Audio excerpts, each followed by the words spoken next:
There's a couple of reactions from you. I just reading while you were in a meeting that Robert Smith and the British Boxing Board of Control announced or said exclusively to Sky Sports that we are now waiting for a date from the Fury's legal team regarding their meeting with UKAD. Are you able to comment or? I don't know. I'm not part of their legal team, so I don't know what's going on there. I just want them to get it on and over with because it's a great shame he's not around. He's when you look at what's going on, it's terrible. There's this poor guy, whether it's self-inflicted or not, but here's a guy that's obviously had problems, and he's in a situation now where he must be looking at what's going on and thinking, I never lost my titles in the ring. I never lost them. So hopefully they get this hearing on quickly, and hopefully they get some sort of resolution, and to give him some direction and some focus, whether he's banned or he's not banned, or whether it's a retrospective ban or he's cleared. The most important thing, that he can fight.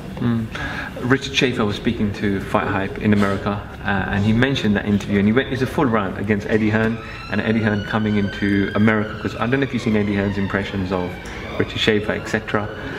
And he mentioned that Eddie was lucky to get the Sky contract because it was all his father, and he hasn't really promoted any boxer in the UK and made him a superstar other than Anthony Joshua. But he said even my great-grandmother or grandmother could promote Anthony Joshua, and he said the real promoter in the UK is Frank Warren. Well, that's very nice of Richard to say that. Look, going to America, we all, look, I think it's disingenuous to talk about American promoters like they're useless. They don't know what they're doing. I mean, when you look at, who's the biggest fighter out, you've got Canelo out there. He does massive pay-per-view numbers and has been promoted extremely well by Golden Boy. And when you hear Hearn saying, why doesn't he speak English? Why doesn't he do this? Well, his market's an Hispanic market, and the pay-per-view numbers must speak for themselves, and he does a fantastic business. You've got other guys out there. I mean, Bob Arum. I mean, for me, he's probably the greatest promoter out there. For what he's done over the years and his longevity. Look at all the great fighters he's worked with. Not a flash in the pan, not one fighter for a long, long time. They're great promoters. So what you're going to teach these guys to do what they don't know, what they don't already know? Not a lot, is it? You've got a contract with HBO, you've done a deal with Daniel Jacobs, but you've only done it off the back of Anthony Joshua because you've got Showtime and HBO fighting over what's going to happen down the road with him. That's all it is. I think there's one fight left for Showtime. Well, one fight. So that's about that. Well, you want him, then give me some dates. Anthony Joshua's the guy that matters, not Eddie Hearn. That's where it's at.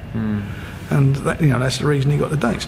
But I've been there, I've done that. I was the first ever Brit to promote Madison Square Garden. I took Naz out there. I launched Showbox in the States with Jay Larkin all those years ago. We did all the shows. Down at, Johnny Tapia in Albuquerque. Don King was my partner for 4 years. So I don't need anyone to tell me about America. Been there, done it. We've all done it, and and we've all done well at it. And there's, the markets are what they are. Boxing keeps evolving. It keeps evolving. There's different ways that the fans can watch it. At the end of the day, it's got to be good fights. It's got to be good value for money. You can't keep putting pay-per-view out that isn't a pay-per-view show, or with a crap undercard on. There's no value in it. Anthony Joshua has been brilliant for boxing, brilliant for British boxing. There's no doubt about it. He's been involved in a very exciting heavyweight fight against Klitschko. Exciting, very exciting. Not the best two heavyweights you've ever seen, or I've ever seen. 41, 42-year-old who got taken to school by Anthony Joshua by Tyson Fury 18 months previously, but a guy who went and it was a tough and a hard fight, but it was entertaining for the fans. Everyone gets carried away over here. I was hearing about Takam. He's like Evander Holyfield.